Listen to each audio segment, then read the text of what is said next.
ਲੋਕ ਸਾਡੇ ਕੋਲੇ ਆ ਕੇ ਅਰਦਾਸਾਂ ਕਰ ਜਾਂਦੇ ਸੀ, ਬਾਬਾ ਤੇਰੀਆਂ ਬੇਰੀਆਂ ਵੱਢ ਦੇ, ਇਹਨਾਂ ਦੀ ਜੜ੍ਹਾਂ ਵੱਢ।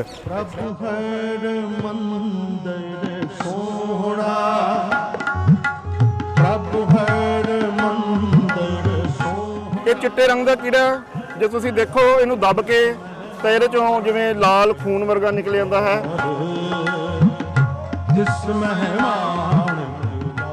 ਅਸੀਂ ਜਿਹੜੇ ਗੁਰੂ ਸਾਹਿਬ ਦੀ ਦਿੱਤੀਆਂ ਨਿਸ਼ਾਨੀਆਂ ਉਹਨਾਂ ਨੂੰ ਵੀ ਜਿੰਦਾ ਮੰਨਦੇ ਆ ਤੇ ਹੈ ਵੀ ਜਿੰਦਾ ਨੇ, ਸਾਡੇ ਨਾਲ ਗੱਲਾਂ ਕਰਦੀਆਂ ਨੇ। ਜਦੋਂ ਆਈਏ ਪਤਾ ਲੱਗ ਜਾਂਦਾ ਵੀ ਬੇਰੀ ਨੂੰ ਕੀ ਪ੍ਰੋਬਲਮ ਹੈ, ਜਿਵੇਂ ਸਾਨੂੰ ਬੋਲ ਕੇ ਦੱਸਦੇ। ਅਸੀਂ ਕਾਂਡ ਛਾਂਡ ਤੋਂ ਸ਼ੁਰੂ ਕਰਦੇ ਹਾਂ ਤਾਂ ਕਿ ਇਹਦੇ ਜਿਹੜੇ ਆਂਡੇ ਨੇ, ਬੱਚੇ ਨੇ, ਉਹ ਉਹਨਾਂ ਨੂੰ ਅਸੀਂ ਖਤਮ ਕਰ ਸਕੀਏ। ਬੇਰੀਆਂ ਮੁਕੱਦਸ ਸੀ, ਕੱਟਣਾ ਤਾਂ ਅਸੀਂ ਬਹੁਤ ਸਾਡੀ ਸੋਚ ਤੋਂ ਉੱਪਰ ਦੀ ਗੱਲ ਸੀ। ਬਹੁਤ ਅਰਦਾਸ ਰਜੋਈ ਕਰਕੇ ਅਸੀਂ ਪਰਮਿਸ਼ਨ ਲੈ ਕੇ ਅਸੀਂ ਕਟਾਈ ਸ਼ੁਰੂ ਕੀਤੀ। ਮੋਤੀ ਹੀਰਾ ਨਿਰਮਲਾ ਕੰਚਨ ਕੋਟ। ਕਿ ਸਾਡਾ ਇੰਨੀ ਸੋਚ ਸੀਗੀ ਕਿ ਅਸੀਂ ਬੇਰੀ ਦੀ ਦਿੱਖ ਖਰਾਬ ਨਹੀਂ ਕਰਨੀ, ਇਹਦੀ ਦਿੱਖ ਪੁਰਾਤਨ ਰੱਖਣੀ। ਨਹੀਂ ਤਾਂ ਜੇ ਅਸੀਂ ਇਹਨੂੰ ਨਵਿਆਉਣਾ ਹੁੰਦਾ ਨਾ ਤੇ ਹੁਣ ਤੱਕ ਅਸੀਂ ਇਹ ਬੇਰੀਆਂ ਐ ਲੱਗਦੀਆਂ ਕਿ ਜਿਵੇਂ 10 ਸਾਲ ਪਹਿਲਾਂ ਲਾਈਆਂ ਸੀ।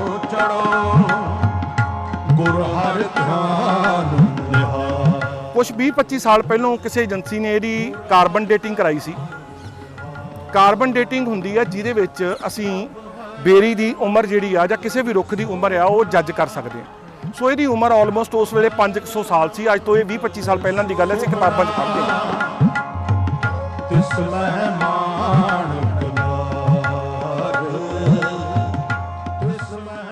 ਮੈਂ ਡਾਕਟਰ ਸੰਦੀਪ ਸਿੰਘ, ਸੀਨੀਅਰ ਕੀਟ ਵਿਗਿਆਨੀ, ਯੂਨੀਵਰਸਿਟੀ ਦਾ ਬਾਗਬਾਨੀ ਵਿਭਾਗ, ਪੰਜਾਬ ਖੇਤੀਬਾੜੀ ਯੂਨੀਵਰਸਿਟੀ ਲੁਧਿਆਣਾ ਤੋਂ ਇੱਥੇ ਆਏ ਹਾਂ। ਸੋ ਸਾਡੀ ਟੀਮ ਅਸੀਂ 3 ਮੈਂਬਰ ਹਾਂ। ਮੈਂ ਡਾਕਟਰ ਸੰਦੀਪ ਸਿੰਘ, ਮੇਰੇ ਸਾਥੀ ਡਾਕਟਰ ਜਸਵਿੰਦਰ ਸਿੰਘ ਬਰਾੜ, ਡਾਕਟਰ ਕਰਮਵੀਰ ਸਿੰਘ। ਸੋ ਅਸੀਂ ਪਿਛਲੇ 10-12 ਸਾਲਾਂ ਤੋਂ ਜਿਹੜਾ ਦਰਬਾਰ ਸਾਹਿਬ ਕੰਪਲੈਕਸ 'ਚ 3 ਬੇਰੀਆਂ ਨੇ, ਬੇਰ ਬਾਬਾ ਬੁੱਢਾ ਸਾਹਿਬ, ਦੁਖਭੰਜਨੀ ਬੇਰੀ ਤੇ ਲਾਚੀ ਬੇਰੀ, ਉਹਨਾਂ ਦੀ ਸਾਂਭ ਸੰਭਾਲ ਦੀ ਸੇਵਾ ਜਿਹੜੀ SGPC ਵੱਲੋਂ ਤੇ ਪੰਜਾਬ ਐਗਰੀਕਲਚਰ ਯੂਨੀਵਰਸਿਟੀ ਵੱਲੋਂ ਸਾਨੂੰ ਸੌਂਪੀ ਗਈ ਹੈ। ਸਾਡਾ ਬੇਰੀ ਇੱਕ ਬਹੁਤ ਹੀ ਟ੍ਰੈਡੀਸ਼ਨਲ ਫਰੂਟ ਕ੍ਰੌਪ ਆ। ਸਾਡਾ ਦੇਸੀ ਜਿਹੜਾ ਆਪਣਾ ਕਹਿੰਦੇ ਵੀ ਸਾਡਾ ਓਰੀਜਨਲ ਕ੍ਰੌਪ ਆ, ਇੰਡੀਆ ਦਾ ਓਰੀਜਨ ਇਸ ਫਰੂਟ ਕ੍ਰੌਪ ਦਾ। ਤੇ ਆਪਣੇ ਸਾਰੇ ਪਹਿਲਾਂ ਇਤਿਹਾਸਕ ਥਾਵਾਂ ਦੇ ਉੱਤੇ ਜਾਂ ਗੁਰਦੁਆਰਾ ਸਾਹਿਬਾਨ ਆ ਤਾਂ ਉੱਥੇ ਆਪਣੇ ਬੇਰੀਆਂ ਦੇ ਦਰਖਤ ਹੀ ਜਿਹੜੇ ਹੈਗੇ ਆ ਉਹ ਆਪਾਂ ਨੂੰ ਦੇਖਣ ਨੂੰ ਮਿਲਦੇ ਆ। ਕੁਛ 20-25 ਸਾਲ ਪਹਿਲਾਂ ਕਿਸੇ ਏਜੰਸੀ ਨੇ ਇਹਦੀ ਕਾਰਬਨ ਡੇਟਿੰਗ ਕਰਾਈ ਸੀ। ਕਾਰਬਨ ਡੇਟਿੰਗ ਹੁੰਦੀ ਹੈ ਜਿਹਦੇ ਵਿੱਚ ਅਸੀਂ ਬੇਰੀ ਦੀ ਉਮਰ ਜਿਹੜੀ ਆ ਜਾਂ ਕਿਸੇ ਵੀ ਰੁੱਖ ਦੀ ਉਮਰ ਆ ਉਹ ਜੱਜ ਕਰ ਸਕਦੇ ਹਾਂ।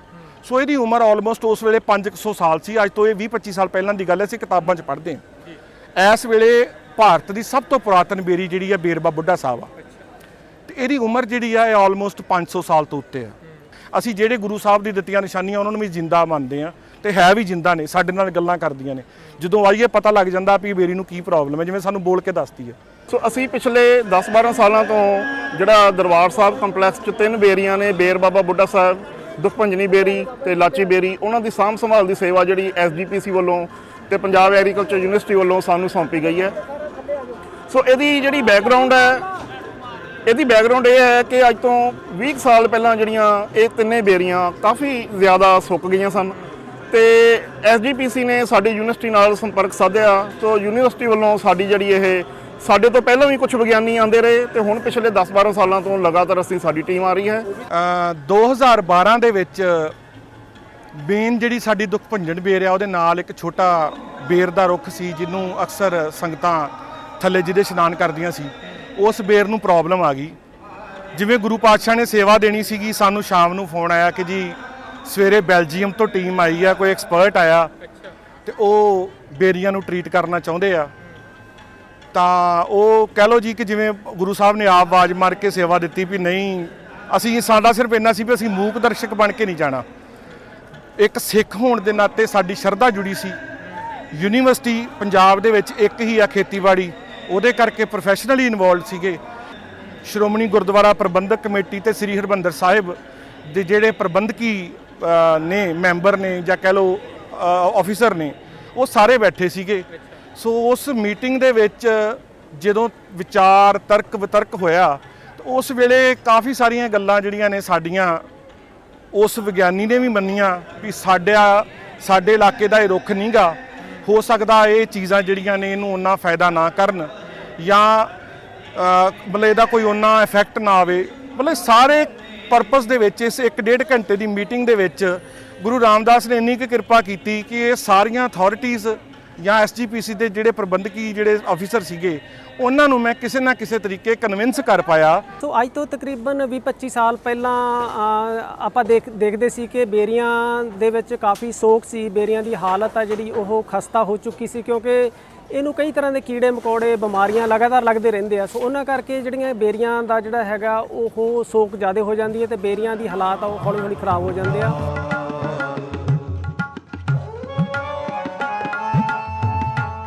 ਅਸੀਂ ਜਦੋਂ ਇਸ ਪ੍ਰੋਜੈਕਟ ਨੂੰ ਸਾਂਭਿਆ, ਜਦੋਂ ਐਸਜੀਪੀਸੀ ਵੱਲੋਂ ਸਾਡੀ ਤੇ ਸਾਡੀ ਖੇਤੀਬਾੜੀ ਯੂਨੀਵਰਸਿਟੀ ਵੱਲੋਂ ਸਾਡੀ 3 ਮੈਂਬਰੀ ਟੀਮ ਦੀ ਜ਼ਿੰਮੇਵਾਰੀ ਲਾਈ ਗਈ।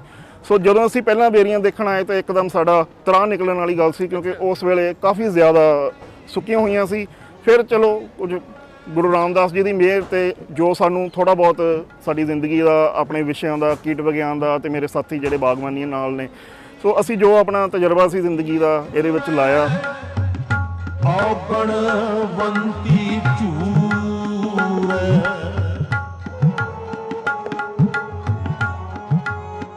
ਬੇਰ ਦਾ ਰੁੱਖ ਇਦਾਂ ਦਾ ਰੁੱਖ ਆ ਜੀ ਕਿ ਜਿਹਨੂੰ ਹਰ ਸਾਲ ਫਲ ਨਵੇਂ ਪੱਤਿਆਂ ਤੇ ਆਉਂਦਾ, ਨਵੀਂ ਜਿਹੜੀ ਪੁੰਗਾਰ ਆਊਗੀ ਉੱਤੇ ਫਲ ਆਉਂਦਾ, ਪਿਛਲੇ ਸਾਲ ਦੀ ਗਰੋਥ ਤੇ ਫਲ ਨਹੀਂ ਆਉਂਦਾ।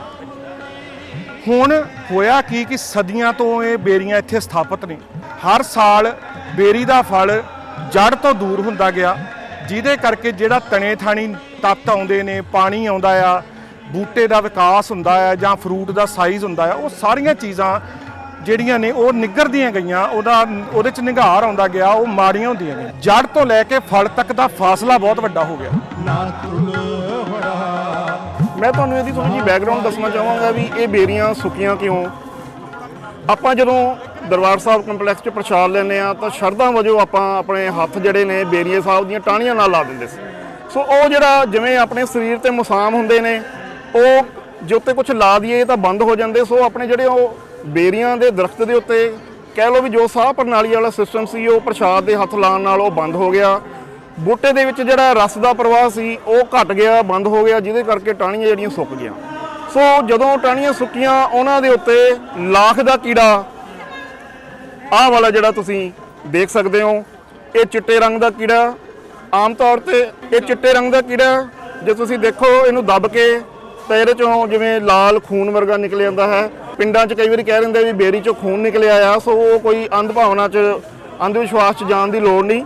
ਉਹ ਲਾਖ ਦਾ ਕੀੜਾ ਹੁੰਦਾ ਹੈ। ਲਾਖ ਜਿਹੜਾ ਤੁਸੀਂ, ਆਪਾਂ ਨੂੰ ਪਤਾ ਵੀ ਡਾਕਖਾਨੇ ਦੇ ਵਿੱਚ ਜਿਹੜਾ ਉਹ ਮੋਹਰਾਂ ਲਾਉਂਦੇ ਨੇ, ਲਾਲ ਮੋਹਰ, ਉਹ ਲਾਖ ਹੁੰਦੀ ਹੈ। ਸੋ ਇਹ ਜੇ ਤੁਸੀਂ ਦੇਖੋ ਤਾਂ ਇਹ ਲਾਖ ਦੇ ਕੀੜੇ ਦੀ ਅਗਲੀ ਅਵਸਥਾ ਹੈ।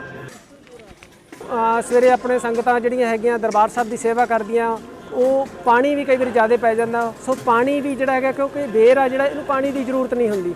ਸੋ ਪਾਣੀ ਵੀ ਘਟਾਓ, ਇਹਨੂੰ ਦੇਗ ਵਾਲੇ ਹੱਥ ਨਾਲ ਲਾਓ। ਔਰ ਦੂਸਰਾ ਇਹ ਹੈ ਕਿ ਇਹਦੀ ਜਿਹੜੀ ਕਾਂਟ ਛਾਂਟ ਆ ਔਰ ਸਿਧਾਈ ਆ ਉਹ ਹਰ ਸਾਲ ਇਹਦੀ ਜਿਹੜੀ ਹੈਗੀ ਹੋਣੀ ਚਾਹੀਦੀ।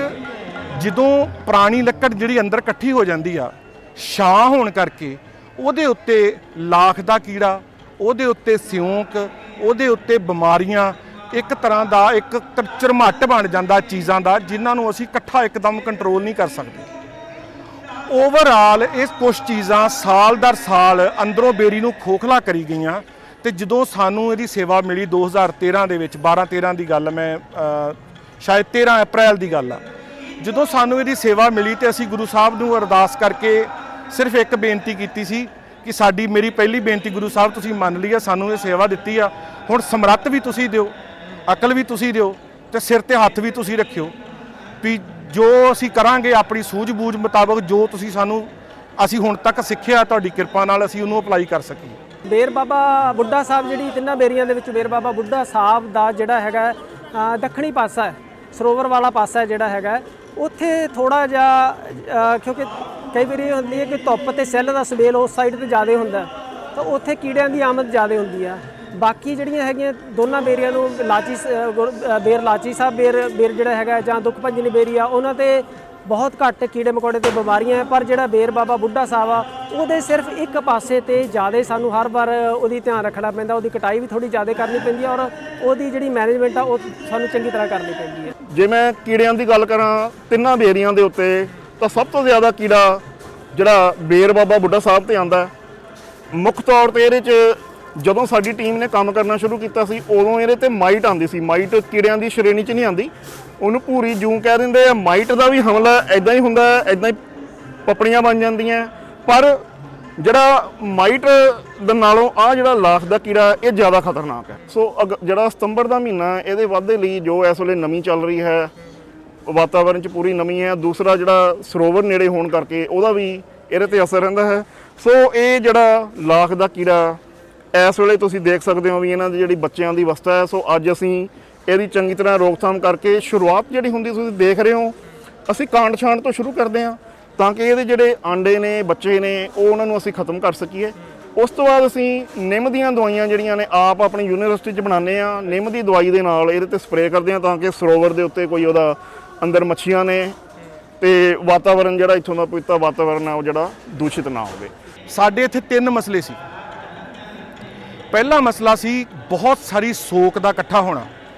ਜਿੱਥੇ ਵੀ ਸੋਕ ਇਕੱਠੀ ਹੋ ਜਾਂਦੀ ਆ, ਡੈੱਡ ਲੱਕੜ ਇਕੱਠੀ ਹੋ ਜਾਂਦੀ, ਜਿਵੇਂ ਅਸੀਂ ਸਾਡਾ ਸਰੀਰ ਮੁਰਦਾ ਬਾਹਰ ਪਿਆ ਰਵੇ ਤਾਂ ਉਹ ਖਰਾਬ ਹੋ ਜਾਂਦਾ ਆ। ਨਾਰਮਲ ਆਪਾਂ ਤੁਰੇ ਫਿਰਦੇ ਆ, ਜੀਂਦੇ, ਸਾਨੂੰ ਕੋਈ ਪ੍ਰੋਬਲਮ ਨਹੀਂ। ਇਸੇ ਤਰੀਕੇ ਜਦੋਂ ਲੱਕੜ ਮਰ ਜਾਂਦੀ ਆ, ਸੁੱਕ ਜਾਂਦੀ ਆ, ਉਹਦੇ ਤੇ ਕਾਫੀ ਸਾਰੀਆਂ ਜਿਹੜੀਆਂ ਨੇ ਉੱਲੀਆਂ, ਕੀੜੇ ਉਹਨੂੰ ਖਾਣ ਨੂੰ ਆ ਜਾਂਦੇ ਨੇ। ਜਦੋਂ ਉਹ ਕੀੜੇ ਉੱਥੇ ਆਪਣਾ ਘਰ ਬਣਾ ਲੈਂਦੇ ਨੇ, ਕੀੜੇ ਬਿਮਾਰੀਆਂ, ਫਿਰ ਉਹ ਜਦੋਂ ਸੁੱਕੀ ਲੱਕੜ ਮੁੱਕ ਜਾਂਦੀ ਆ ਫਿਰ ਨਰੋਈ ਨੂੰ ਮੂੰਹ ਮਾਰਦੇ ਆ। ਨਰੋਈ ਜਿਹੜੀ ਆ ਉਹ ਸੁੱਕਣੀ ਸ਼ੁਰੂ ਹੋ ਜਾਂਦੀ ਆ। ਅਲਟੀਮੇਟਲੀ ਇੱਕ ਸਾਰਾ ਸਿਸਟਮ ਜਿਹੜਾ ਖਰਾਬ ਹੋ ਜਾਂਦਾ। ਹੁਣ ਸਾਡੀ ਸਭ ਤੋਂ ਮੇਨ ਪ੍ਰੋਬਲਮ ਸੀ ਸੋਕ। ਸੋਕ ਲਈ ਸਾਨੂੰ ਕਟਾਈ ਕਰਨੀ ਜ਼ਰੂਰੀ ਸੀ। ਬੇਰੀਆਂ ਮੁਕੱਦਸ ਸੀ, ਕੱਟਣਾ ਤਾਂ ਸੀ ਬਹੁਤ ਸਾਡੀ ਸੋਚ ਤੋਂ ਉੱਪਰ ਦੀ ਗੱਲ ਸੀ।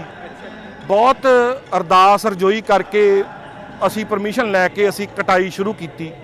ਕਟਾਈ ਇਸ ਤਰੀਕੇ ਨਾਲ ਕੀਤੀ ਕਿ ਸਾਡੇ ਕੋਲੇ ਸੰਗਤ ਆ ਕੇ ਕਈ ਵਾਰੀ ਸਾਨੂੰ, ਅਸੀਂ ਸਿੰਪਲ ਇੰਨਾ ਸੀਗਾ ਵੀ ਸਾਡੇ ਉੱਤੇ ਸਾਡੇ ਪਿਓ ਦਾ ਹੱਥ ਆ, ਅਸੀਂ ਜਿੱਦਾਂ ਕਰਾਂਗੇ ਸਾਡਾ ਸਭ ਠੀਕ ਹੋਊਗਾ। ਲੋਕ ਸਾਡੇ ਕੋਲੇ ਆ ਕੇ ਅਰਦਾਸਾਂ ਕਰ ਜਾਂਦੇ ਸੀ, ਬਾਬਾ ਤੇਰੀਆਂ ਬੇਰੀਆਂ ਵੱਢ ਦੇ, ਇਹਨਾਂ ਦੀ ਜੜ੍ਹਾਂ ਵੱਢ। ਇੱਥੋਂ ਤੱਕ ਅਸੀਂ ਸੁਣਿਆ ਸਾਰਾ ਕੁਝ, ਹੈ ਨਾ। ਸੋ ਬੇਰਾਂ ਦੇ ਦਰਖਤ ਦਾ ਇਹੋ ਹੀ ਕਰੈਕਟਰ ਹੈ ਕਿ ਜੇ ਅਸੀਂ ਕਮਰਸ਼ੀਅਲ ਬੇਰਾਂ ਦਾ ਬਾਗ ਵੀ ਲਾਇਆ ਤਾਂ ਹਰ ਸਾਲ ਮਈ ਮਹੀਨੇ ਦੇ ਵਿੱਚ ਅਸੀਂ ਪੂਰੀ ਬੇਰੀ ਵੱਢ ਦਿੰਦੇ ਆ। ਉਹਦੇ ਵਿੱਚੋਂ 80-85% ਬੇਰੀ ਉੱਪਰ ਵੱਢੀ ਜਾਂਦੀ ਆ ਔਰ ਅਗਲੇ ਸਾਲ ਉਹ ਇੰਨੀ ਜ਼ਿਆਦਾ ਫੈਲ ਜਾਂਦੀ ਆ ਕਿ ਤੁਹਾਨੂੰ ਬਾਗ ਦੇ ਵਿੱਚੋਂ ਲੰਘਣਾ ਵੀ ਮੁਸ਼ਕਲ ਹੋ ਜਾਂਦਾ ਹੈ। ਸੋ ਬੇਰੀ ਦਾ ਇਹੀ ਗੁਣ ਹੈਗਾ ਕਿ ਇਹਦੀ ਜਿਹੜੀ ਗਰੋਥ ਆ ਉਹ ਬਹੁਤ ਫਾਸਟ ਹੁੰਦੀ ਆ। ਜਿਸ ਤਰ੍ਹਾਂ ਆਪਾਂ ਪ੍ਰੂਨਿੰਗ ਕੀਤੀ ਆ, ਮਈ ਦੇ ਵਿੱਚ ਪ੍ਰੂਨਿੰਗ ਕਰਦੇ ਆ ਤਾਂ ਤੁਹਾਨੂੰ ਜੁਲਾਈ ਦੇ ਵਿੱਚ ਦੁਬਾਰਾ ਫਿਰ ਲੋੜ ਮਹਿਸੂਸ ਹੋ ਜਾਂਦੀ ਹੈ ਕਿ ਟਾਹਣੀਆਂ ਥੱਲੇ ਆਈਆਂ, ਥੱਲੇ ਆਪਾਂ ਇਹਨੂੰ ਛਾਂਗੀਏ। ਸੋ ਇੰਨੀ ਜ਼ਿਆਦਾ ਗਰੋਥ ਹੁੰਦੀ ਹੈ, ਕੋਈ ਪ੍ਰੋਬਲਮ ਨਹੀਂ। ਬੇਰੀ ਦਾ ਜਿਹੜਾ ਵਾਧਾ ਉਹ ਬੇਅਥਾਹ ਹੁੰਦਾ ਹੈ। ਇੰਨੇ ਵਾਧੇ ਕਰਕੇ ਇਹਦੇ ਤੇ ਥੋੜਾ ਜਿਹਾ ਲਾਖ ਤੇ ਜਿਹੜੇ ਬਾਕੀ ਕੀੜੇ ਉਹ ਵੀ ਥੋੜਾ ਜ਼ਿਆਦਾ ਹਮਲਾ ਕਰਦੇ ਆ, ਕਿਉਂਕਿ ਕੱਚੀ ਟਾਹਣੀ ਤੇ ਨਵੇਂ ਕੀੜੇ ਆਉਣੇ ਹੀ ਆਉਣੇ। ਇਸੇ ਮਕਸਦ ਦੇ ਵਿੱਚ ਹੀ ਅਸੀਂ ਜਿਹੜਾ ਹੈਗਾ ਮਈ ਦੇ ਵਿੱਚ ਮਹੀਨੇ ਦੇ ਵਿੱਚ ਤੇ ਫਿਰ ਅਸੀਂ ਸਤੰਬਰ ਦੇ ਮਹੀਨੇ ਦੇ ਵਿੱਚ ਇਹਦੀ ਜਿਹੜੀ ਕਾਂਟ ਛਾਂਟ ਕਰਕੇ ਇਹਦੇ ਵਿੱਚੋਂ ਅਸੀਂ ਬਿਮਾਰੀ ਕੱਢ ਦਿੰਦੇ ਆ। ਕਿਉਂਕਿ ਹੁਣ ਇਹਨੂੰ ਦੇਖੋ ਤੁਸੀਂ, ਫੁੱਲ ਲੱਗ ਰਹੇ ਆ, ਇਸ ਤੋਂ ਬਾਅਦ ਫਲ ਪੈਣਾ ਹੈ, ਫਿਰ ਫਲ ਪੱਕਣਾ ਹੈ। ਜੇ ਅਸੀਂ ਇਹਦੇ ਤੇ ਕੀੜੇ ਮਕੌੜੇ ਬਿਮਾਰੀਆਂ ਰਹਿਣ ਦਿੱਤੀਆਂ ਤਾਂ ਸਾਡਾ ਜਿਹੜਾ ਹੈਗਾ ਉਹ ਨੁਕਸਾਨ ਹੋ ਸਕਦਾ ਹੈ। ਸੋ ਇਸ ਵਾਸਤੇ ਅਸੀਂ ਇਹਦੇ ਉੱਤੇ ਜਿਹੜੇ ਹੈਗਾ ਹੈ ਜੈਵਿਕ ਪਦਾਰਥਾਂ ਦੇ ਨਾਲ, ਜਿਸ ਤਰ੍ਹਾਂ ਨਿੰਮ ਤੋਂ ਬਣੇ ਪ੍ਰੋਡਕਟਸ ਅਸੀਂ ਉਹ ਵਰਤ ਕੇ ਆ, ਇਸੇ ਤਰ੍ਹਾਂ ਜੈਵਿਕ ਖਾਦਾਂ ਵਗੈਰਾ ਵਰਤ ਕੇ ਕੋਸ਼ਿਸ਼ ਕਰਦੇ ਕਿ ਕੈਮੀਕਲ ਫਰੀ ਕੋਈ ਉਹਦੇ ਵਿੱਚ ਅਸੀਂ ਰਸਾਇਣ ਨਾ ਵਰਤੀਏ ਤਾਂ ਇਹਨਾਂ ਦੀ ਜਿਹੜੀ ਕੱਟ ਕੇ ਬਿਮਾਰੀ ਕੱਢੀਏ, ਕੱਟ ਕੇ ਕੀੜਾ ਕੱਢੀਏ, ਜਾਂ ਅਸੀਂ ਨਿੰਮ ਤੋਂ ਜਾਂ ਹੋਰ ਜੈਵਿਕ ਪਦਾਰਥਾਂ ਤੋਂ ਬਣੇ ਜਿਹੜੇ ਪ੍ਰੋਡਕਟਸ ਆ ਉਹਨਾਂ ਦੀ ਵਰਤੋਂ ਕਰਕੇ ਇਹਦੇ ਵਿੱਚ ਕੀੜੇ ਨੂੰ ਅਸੀਂ ਕਾਬੂ ਹੇਠ ਰੱਖੀਏ। ਸਾਡਾ ਇੰਨੀ ਸੋਚ ਸੀਗੀ ਕਿ ਅਸੀਂ ਬੇਰੀ ਦੀ ਦਿੱਖ ਖਰਾਬ ਨਹੀਂ ਕਰਨੀ, ਇਹਦੀ ਦਿੱਖ ਪੁਰਾਤਨ ਰੱਖਣੀ ਆ। ਨਹੀਂ ਤਾਂ ਜੇ ਅਸੀਂ ਇਹਨੂੰ ਨਵਿਆਉਣਾ ਹੁੰਦਾ ਨਾ ਤੇ ਹੁਣ ਤੱਕ ਅਸੀਂ ਇਹ ਬੇਰੀਆਂ ਐਂ ਲੱਗਦੀਆਂ ਕਿ ਜਿਵੇਂ 10 ਸਾਲ ਪਹਿਲਾਂ ਲਾਈਆਂ ਸੀ। ਅਸੀਂ ਇਹਨੂੰ ਨਵਿਆ ਸਕਦੇ ਪੂਰੀ ਤਰ੍ਹਾਂ, ਸਾਡੇ ਕੋਲ ਟੈਕਨੋਲੋਜੀ ਹੈਗੀ ਆ। ਫਿਰ ਸਾਨੂੰ ਰਿਸਕ ਸੀ ਕਿ ਸਾਡੇ ਇਹਨਾਂ ਸਾਰੇ ਜਿਹੜੇ ਅਸੀਂ ਕੰਮ ਕਰ ਰਹੇ ਆ ਇਹਦੇ ਕਰਕੇ ਕਿਤੇ ਕੱਲ ਨੂੰ ਰੱਬ ਨਾ ਕਰੇ ਇਹ ਬੇਰੀਆਂ ਜਿਹੜੀਆਂ ਨੇ ਸਾਡੇ ਤੋਂ ਵਿਦਾ ਨਾ ਲੈ ਲੈਣ, ਇਸ ਦੁਨੀਆ ਤੋਂ ਰੁਖਸਤ ਨਾ ਹੋ ਜਾਣ। ਸੋ ਇਸ ਦੀ ਪੁਰਾਤਨ ਦਿੱਖ ਨੂੰ ਬਚਾ ਕੇ ਰੱਖਣਾ ਤੇ ਸੋਕ ਕੱਢਣੀ, ਇੱਕ ਦੋ ਕੰਮ ਅਲੱਗ-ਅਲੱਗ ਸੀ। ਸੋ ਅਸੀਂ ਕੀ ਕਰਦੇ ਸੀ, ਹਰ 15-20 ਦਿਨ 25 ਦਿਨ ਬਾਅਦ ਆਉਂਦੇ ਸੀ। ਇਹ ਤਿੰਨੇ ਬੇਰੀਆਂ ਆਈਸੋਲੇਟਡ ਨੇ, ਇਹ ਕਿਸੇ ਬਾਗ 'ਚ ਨਹੀਂ ਲੱਗੀਆਂ, ਲਾਗੇ ਚਾਗੇ ਕੋਈ ਹੋਰ ਬੇਰ ਦਾ ਰੁੱਖ ਨਹੀਂ ਹੈਗਾ ਜਿੱਥੋਂ ਬਿਮਾਰੀ ਟਰਾਂਸਫਰ ਹੋ ਕੇ ਆ ਸਕੇ। ਇਸ ਕਰਕੇ ਬਿਮਾਰੀ ਦਾ ਸਾਨੂੰ ਕਦੇ ਵੀ ਕੋਈ ਪ੍ਰੋਬਲਮ ਨਹੀਂ ਆਈ, ਕੀਟ ਦੀ ਆਈ। ਸੋ ਪਹਿਲਾਂ ਅਸੀਂ ਸ਼ੁਰੂ ਕੀਤਾ ਜੀ, ਅਸੀਂ ਹਰ 15-20 ਦਿਨ ਬਾਅਦ ਆਉਣਾ, ਉੱਤੇ ਵਾਲੀ ਹਰਿਆਵਲ ਰੱਖ ਕੇ ਥੱਲੇ ਵਾਲੀ ਸੋਕ ਕੱਢ ਜਾਣੀ।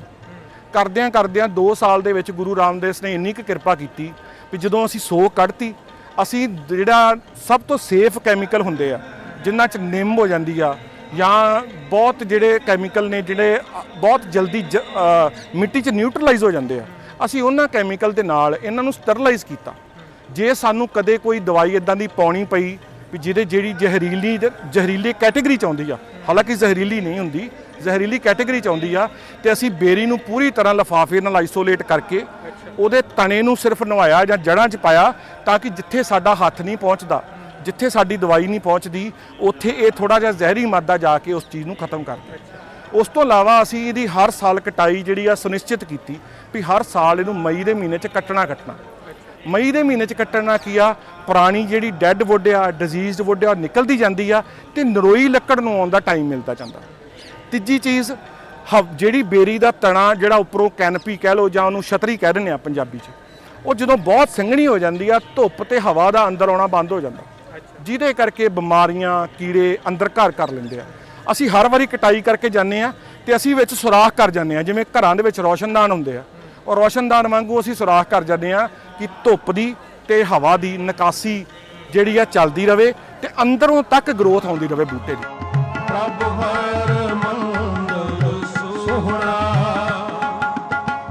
ਤਿਸ ਮਹਿਮਾਨ ਪੁਰਾਗ, ਤਿਸ ਮਹਿਮਾਨ ਪੁਰਾਗ। ਗੁਰੂ ਰਾਮਦਾਸ ਜੀ ਦੀ ਮਿਹਰ ਤੇ ਜੋ ਸਾਨੂੰ ਥੋੜਾ ਬਹੁਤ ਸਾਡੀ ਜ਼ਿੰਦਗੀ ਦਾ, ਆਪਣੇ ਵਿਸ਼ਿਆਂ ਦਾ, ਕੀਟ ਵਿਗਿਆਨ ਦਾ ਤੇ ਮੇਰੇ ਸਾਥੀ ਜਿਹੜੇ ਬਾਗਬਾਨੀ ਨਾਲ ਨੇ, ਸੋ ਅਸੀਂ ਜੋ ਆਪਣਾ ਤਜਰਬਾ ਸੀ ਜ਼ਿੰਦਗੀ ਦਾ ਇਹਦੇ ਵਿੱਚ ਲਾਇਆ।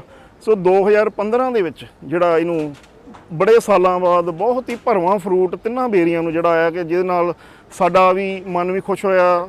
ਸਾਨੂੰ ਵੀ ਲੱਗਿਆ ਵੀ ਜੇ ਅਸੀਂ ਆਪਣੇ ਵਿਸ਼ੇ ਦੀ ਜਿਹੜੀ ਸਾਨੂੰ ਥੋੜੀ ਬਹੁਤ ਮੁਹਾਰਤ ਹਾਸਲ ਹੋਈ ਸੀ, ਪਰਮਾਤਮਾ ਨੇ ਸਾਡੀ ਜਿਹੜੀ ਜ਼ਿੰਮੇਵਾਰੀ ਇਹੋ ਜਿਹੇ ਪਿੱਤਰ ਸਥਾਨ ਤੇ ਲਾਈ। ਸੋ ਜਿਹੜੀਆਂ 2015 ਦੇ ਵਿੱਚ ਤਿੰਨੇ ਬੇਰੀਆਂ ਭਰੀਆਂ ਰਹੀਆਂ ਤੇ ਉਸ ਤੋਂ ਬਾਅਦ ਅੱਜ ਦਿਨ ਤੱਕ ਹਮੇਸ਼ਾ ਹੀ ਜਿਹੜੀਆਂ ਤਿੰਨਾਂ ਬੇਰੀਆਂ ਨੂੰ ਬਹੁਤ ਹੀ ਸੋਹਣਾ ਫਲ ਲੱਗਦਾ। ਸੋ ਆਮ ਤੌਰ ਤੇ ਜਿਵੇਂ ਮਾਰਚ ਅਪ੍ਰੈਲ 'ਚ ਬੇਰੀਆਂ ਨੂੰ ਫਲ ਲੱਗਦਾ ਤੇ ਉਦੋਂ ਹੀ SGPC ਵੱਲੋਂ ਨਾਲ ਹੀ ਸੇਵਾਦਾਰ ਰਲ ਕੇ ਆਮ ਤੌਰ ਤੇ ਸੰਗਤ 'ਚ ਹੀ ਫਲ ਨੂੰ ਵੰਡ ਦਿੰਦੇ ਨੇ। ਜਿੱਥੋਂ ਤੱਕ ਸਾਡੀ ਕੈਪੈਸਿਟੀ ਆ, ਅਸੀਂ ਹਰ ਵਾਰ 2 ਇੱਥੋਂ ਸੇਵਾਦਾਰ ਪੰਜਾਬ ਖੇਤੀਬਾੜੀ ਯੂਨੀਵਰਸਿਟੀ ਤੋਂ ਲੈਂਦੇ ਆ, ਬਾਕੀ ਸਾਰਾ ਸਹਿਯੋਗ ਸਾਨੂੰ SGPC ਤੋਂ ਮਿਲਦਾ ਹੈ ਕਿਉਂਕਿ ਇਹਦੇ ਵਾਸਤੇ 5-7 ਬੰਦਿਆਂ ਦੀ ਟੀਮ ਚਾਹੀਦੀ ਆ। ਦਰਖਤ ਬਹੁਤ ਵੱਡੇ ਆ, ਇਹਦੇ ਵਿੱਚੋਂ ਛੋਟੀਆਂ ਬਰੀਕ ਟਾਹਣੀਆਂ ਕੱਢਣ ਤੇ ਟਾਈਮ ਲੱਗਦਾ, ਫਿਰ ਸਪਰੇਅ ਵਗੈਰਾ ਕਰਨੀ ਹੁੰਦੀ ਆ, ਮੈਨੇਜਮੈਂਟ ਕਰਨੀ ਹੁੰਦੀ ਆ। ਸੋ 2 ਬੰਦੇ ਜਿਹੜੇ ਹੈਗੇ ਆ, ਗੁਰਜੰਟ ਸਿੰਘ ਆ ਤੇ ਇਸਦੀਰ ਆ, ਇਹ ਸਾਡੇ ਲਗਾਤਾਰ ਸਾਡੇ ਨਾਲ ਇਹ ਸੇਵਾ ਨਿਭਾ ਰਹੇ ਆ ਕਈ ਸਾਲਾਂ ਤੋਂ। ਇਹ ਸਾਡੇ ਪੰਜਾਬ ਖੇਤੀਬਾੜੀ ਯੂਨੀਵਰਸਿਟੀ ਦੇ ਵਿੱਚ ਬਾਗ ਦੇ ਵਿੱਚ ਕਈ ਸਾਲਾਂ ਤੋਂ ਕੰਮ ਕਰਦੇ ਆ, ਇਕੱਲੇ ਬੇਰਾਂ ਤੇ ਨਹੀਂ ਬਾਕੀ ਫਲਾਂ ਤੇ ਵੀ ਇਹਨਾਂ ਦੀ ਜਿਹੜੀ ਹੈਗੀ ਡਿਊਟੀ ਲਾਈ ਜਾਂਦੀ ਆ। ਉਹਨਾਂ ਦੇ ਬੂਟਿਆਂ ਨੂੰ ਢਾਂਚਾ ਤਿਆਰ ਕਰਨਾ, ਉਹਨਾਂ ਦੇ ਵਿੱਚੋਂ ਸੁੱਕੀਆਂ ਟੁੱਟੀਆਂ ਬਿਮਾਰ ਟਾਹਣੀਆਂ ਕੱਢਣੀਆਂ।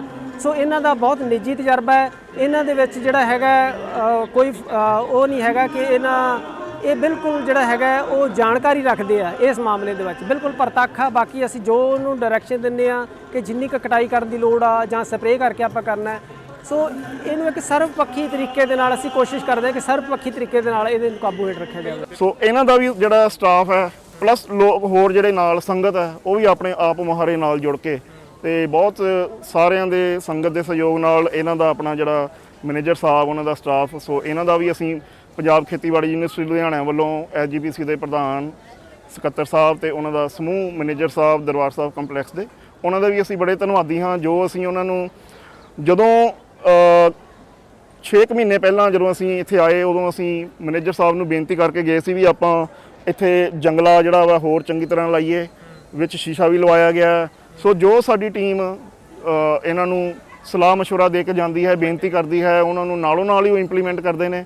ਸੋ ਉਹੀ ਕੁਝ ਰਲਵੇਂ ਮਿਲਵੇਂ ਜਿਹੜੀ ਟੀਮ ਦੇ ਰੂਪ 'ਚ ਜੋ ਕੰਮ ਹੋ ਰਿਹਾ ਹੈ, ਤਾਂ ਬਹੁਤ ਹੀ ਸਾਨੂੰ ਬੜੀ ਤਸੱਲੀ ਹੈ। ਮੰਦਰ ਹਰ ਸਜਿਆ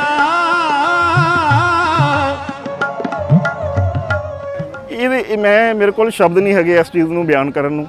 ਮੈਂ ਬਿਲਕੁਲ ਨਿਰਸ਼ਬਦ ਹਾਂ ਇਸ ਚੀਜ਼ ਨੂੰ ਬਿਆਨ ਕਰਨ ਨੂੰ ਵੀ ਸਾਡੀ ਇੱਥੇ ਸੇਵਾ ਲੱਗੀ ਹੈ ਤੇ ਅਸੀਂ ਬਹੁਤ ਹੀ ਆਪਣੇ ਆਪ ਨੂੰ ਵਡਭਾਗੀ ਸਮਝਦੇ ਹਾਂ। ਜਿਹੜੇ ਮੇਰੇ ਸਾਥੀ ਨੇ ਉਹਨਾਂ ਦਾ ਤਾਂ ਵਿਸ਼ਾ ਹੀ ਬਾਗਬਾਨੀ ਹੈ, ਪਰ ਮੇਰਾ ਵਿਸ਼ਾ ਕੀਟ ਵਿਗਿਆਨ ਹੈ। ਸ਼ਾਇਦ ਕੋਈ ਪੁਰਾਣੇ ਕੋਈ ਚੰਗੇ ਕੰਮ ਕੀਤੇ ਹੋਣਗੇ ਜਿਹੜੀ ਮੇਰੀ ਪੋਸਟਿੰਗ ਇਸ ਵਿਭਾਗ 'ਚ ਹੋਈ ਬਾਗਬਾਨੀ 'ਚ, ਜਿਹਦੇ ਕਰਕੇ ਮੈਨੂੰ ਵੀ ਇਸ ਟੀਮ ਦਾ ਹਿੱਸਾ ਬਣਨ ਦਾ ਮੌਕਾ ਮਿਲਿਆ ਤੇ ਅਸੀਂ ਬੜੇ ਸਾਲਾਂ ਤੋਂ ਭਰਾਵਾਂ ਵਾਂਗੂ ਜਿਹੜਾ ਇੱਥੇ ਆਉਂਦੇ ਹਾਂ, ਪੂਰਾ ਪਲਾਨ ਕਰਦੇ ਹਾਂ।